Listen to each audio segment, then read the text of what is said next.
Queridos irmãos e irmãs, queridos irmãos que nos acompanham pelo Facebook da paróquia, hoje nós celebramos a quinta-feira após as cinzas, portanto estamos no tempo da Quaresma. No Evangelho de hoje, Jesus, ele é muito claro, ele faz aos seus discípulos o primeiro anúncio da paixão no Evangelho de São Mateus. Jesus, ele não engana ninguém que o quer seguir. Ele diz dos desafios e das mudanças que deve acontecer naqueles que querem seguir Jesus. Quando nós fazemos a experiência de Jesus, de Deus encarnado, que veio dar a vida por nós, automaticamente nós nos sentimos obrigados a mudar. Os apóstolos, quando foram chamados por Jesus, com certeza muitos tinham uma vida errante, de pecado, e é claro que caminhando com Jesus, também caíram muitas vezes, como nós também caímos. Mas desde o primeiro dia que eles se dispuseram a responder o chamado de Jesus, eles também se colocaram a se esforçar para viver uma vida nova. Este é o período da Quaresma. Nós nos colocamos na experiência desses 40 dias a criar em nós uma mudança de vida. Quanto mais nós formos íntimos, mais conhecermos Jesus, mais nós vamos querer mudar a nossa vida para se assemelhar a Ele. E hoje ele deixa claro, o Filho do Homem deve sofrer, passar pela paixão, pelas mãos das autoridades, ser rejeitado, morrer e ressuscitar. É claro que talvez nesse primeiro momento, os discípulos não entenderam toda a mensagem. Ela foi dada. Nós também às vezes não entendemos a mensagem de Jesus. Vamos entendendo com a nossa vida comunitária, com a nossa vida de oração. Depois Jesus vai dizer assim: se alguém quer me seguir, renuncie a si mesmo. Jesus não obriga ninguém a seguir. O seguimento tem que ser livre.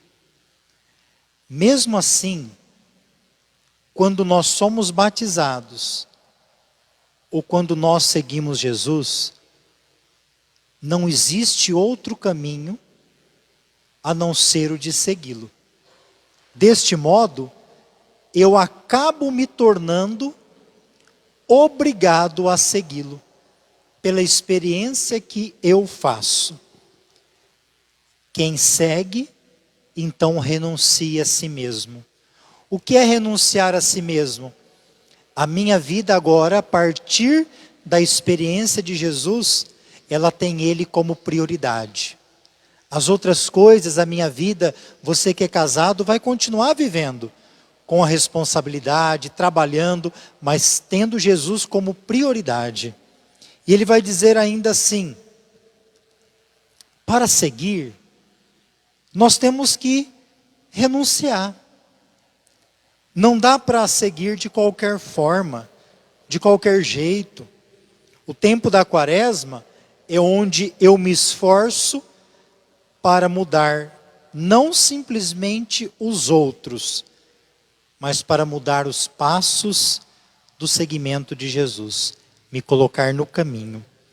Ele diz assim: tome a sua cruz de cada dia e siga-me. Tem gente que passou por dificuldades e já não carrega mais a cruz. Tem gente que deixou a dificuldade superar a cruz. Tem muitos cristãos caminhando sem a cruz de cada dia. Não existe cristão sem cruz. Se você abandonou, retome a sua. A cruz de cada dia. Nos evangelhos, em alguns deles, quando eles contam daquela cena da Via Sacra, onde Jesus carregava a cruz, e esta foi entregue a Simão de Cirene para carregar. Um evangelho diz assim: Simão carregou a cruz atrás de Jesus, para dizer que quando eu carrego a cruz, eu carrego atrás de Jesus. Eu olho a cruz dele que está na frente, eu olho a vida que ele doou por causa de mim na cruz, e isso me dá forças para carregar a minha atrás dele.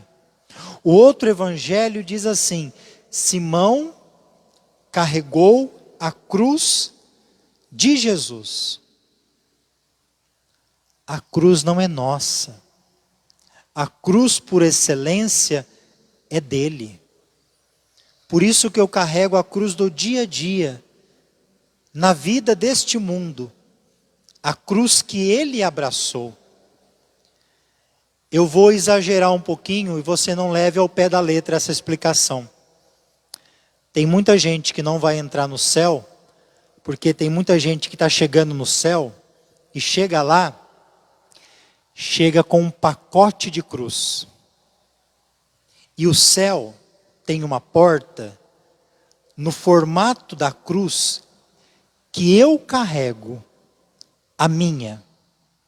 Quando eu entro no céu, aquela porta é do tamanho da minha cruz. Ela cabe a minha cruz para mim passar. Tem gente que não passa porque quer carregar a cruz de todo mundo. Até parece um gesto bonito, mas não é. Eu não posso carregar a cruz do outro. A cruz do outro é do outro.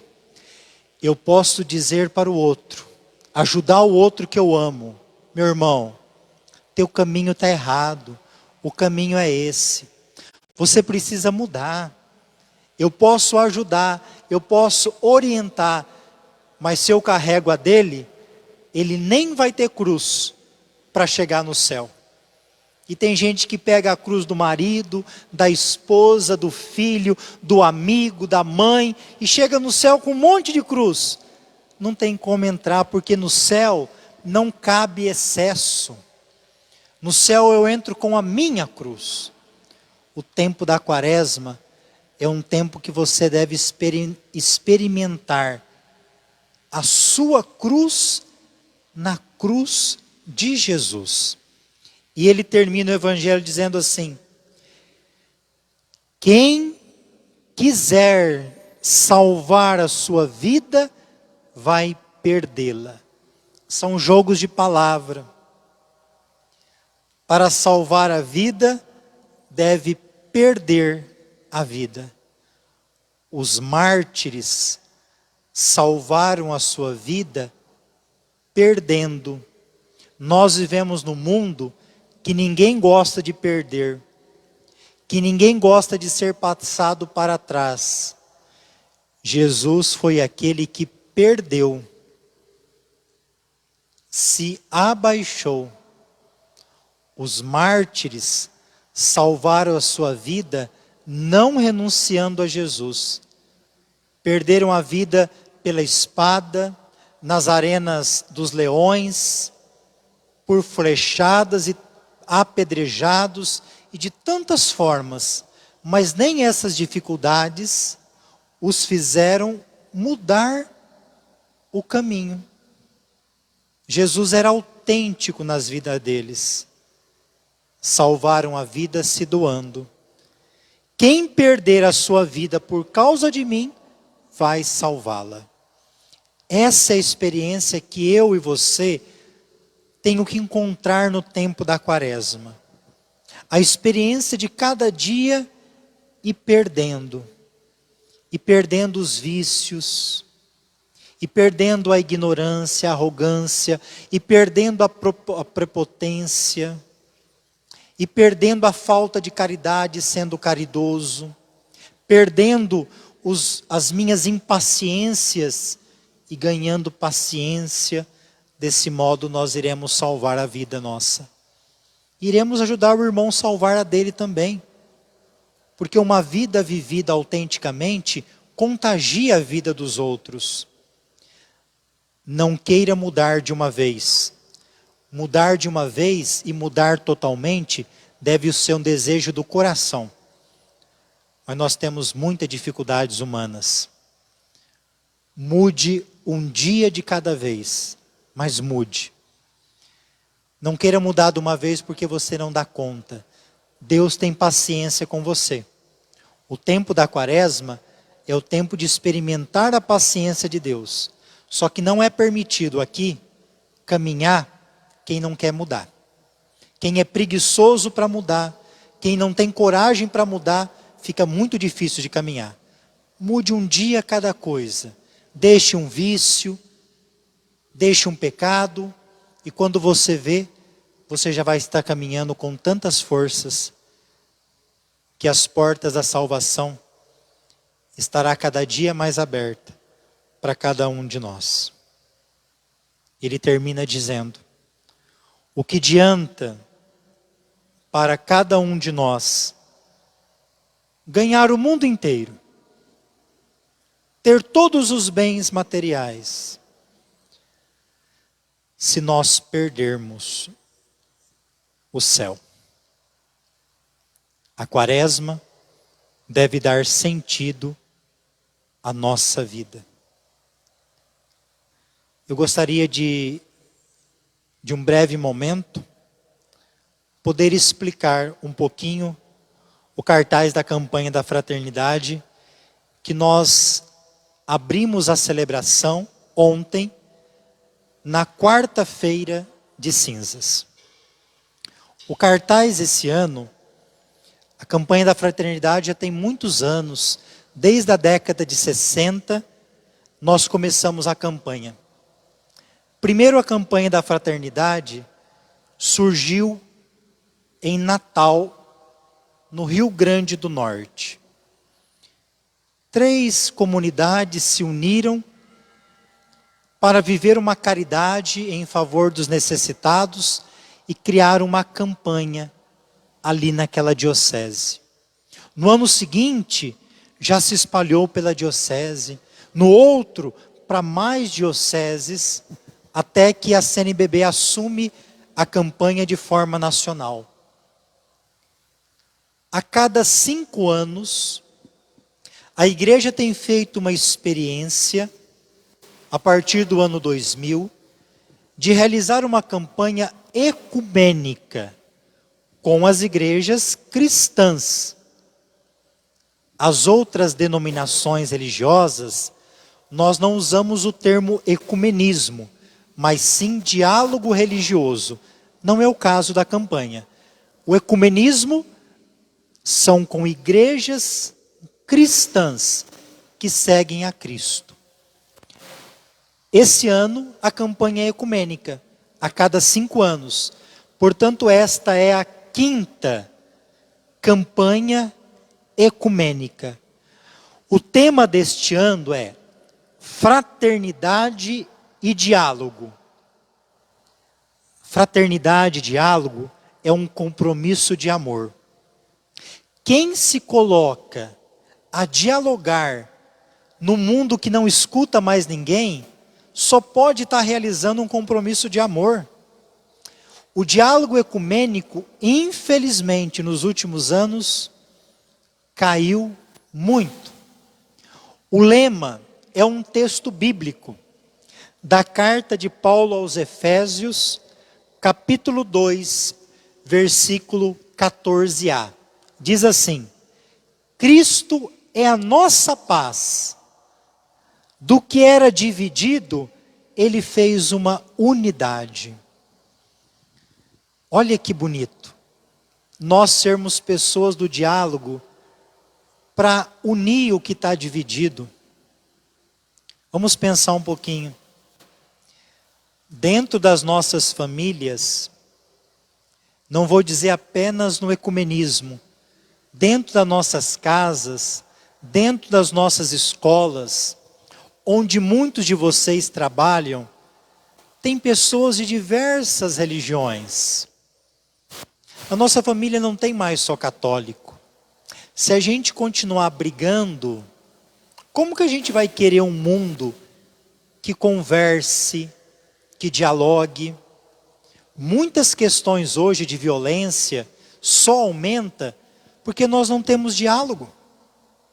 Muitos lugares a pobreza aumenta porque as próprias igrejas não conseguem conversar para trabalhar juntos. Que bonito seria, quando nós trabalhamos juntos, nós não renunciamos os nossos valores.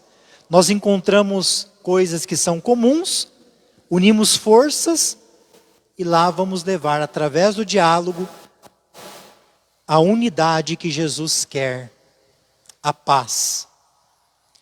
Não deixe que esses vídeos polêmicos contaminem a igreja do Brasil, que nós precisamos ser uma igreja unida. Quem quer dividir é porque não gostou do que o Papa Francisco falou, do Concílio Vaticano II, que foi um concílio ecumênico. Meu irmão e minha irmã, o texto da campanha da fraternidade é texto base, não é texto fim. Cada igreja, através do texto base, vai viver os seus valores. A campanha é ecumênica, mas eu vou viver a campanha como cristão católico, não como outro. Por isso, meu irmão, Nossa Senhora, para mim, é a que mais aparece no texto base. Você pode até dizer, mas não citou o nome de Nossa Senhora? Nas bodas de Caná também não citou o nome de Nossa Senhora. Nenhuma vez. Disse mulher. Não disse Nossa Senhora.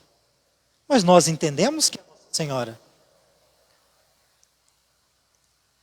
O anjo do Senhor anunciou a Maria. Ela dialogou. Como isso vai acontecer se eu não conheço homem algum? Diálogo. O anjo responde: o Espírito virá sobre ti. Nas bodas de Caná, teria sido o pior casamento da história, uma tragédia. Se você quer ser uma pessoa de paz, se você quer conhecer uma pessoa de paz, é aquela que está percebendo que vai acontecer uma tragédia, que aquilo vai dar errado e ela vai lá para consertar. Nossa Senhora nas bodas de Caná percebeu logo, eles não têm mais vinho, e ela dialogou, disse para Jesus que eles não têm mais vinho. Jesus respondeu para ela, e ela respondeu para a comunidade que somos todos nós: fazei tudo o que ele vos disser. Olha que diálogo bonito. O encontro de Maria com Isabel é diálogo. Isabel se alegra com a visita de Maria. Ave cheia de graça, o Senhor está contigo. Maria responde cantando Magnífica: a minha alma engrandece o Senhor. Maria dialoga quando Jesus se perde no templo: meu filho, eu e seu pai estávamos preocupados. Jesus dialoga: eu estou onde deveria estar, na casa de meu pai. Na cruz, Jesus nos entrega Maria como mãe. Vamos fazer dessa campanha da fraternidade, que ela, nesse cartaz, traz pessoas diferentes, mas que vivem no mesmo mundo. O Papa Francisco escreveu uma carta agora, que ela também é base para a campanha da fraternidade. Fratelli tutti, somos todos irmãos. E o Papa João Paulo II escreveu uma sobre o ecumenismo, muito importante para se aprofundar no tema da Quaresma. O texto é só base, ele não é o o principal da quaresma? A quaresma, o principal é a gente viver a quaresma. O texto nós vamos refletindo. É básico. Aqui é uma ciranda, onde todos dão a mão para dialogar no mundo melhor. Louvado seja nosso Senhor Jesus Cristo.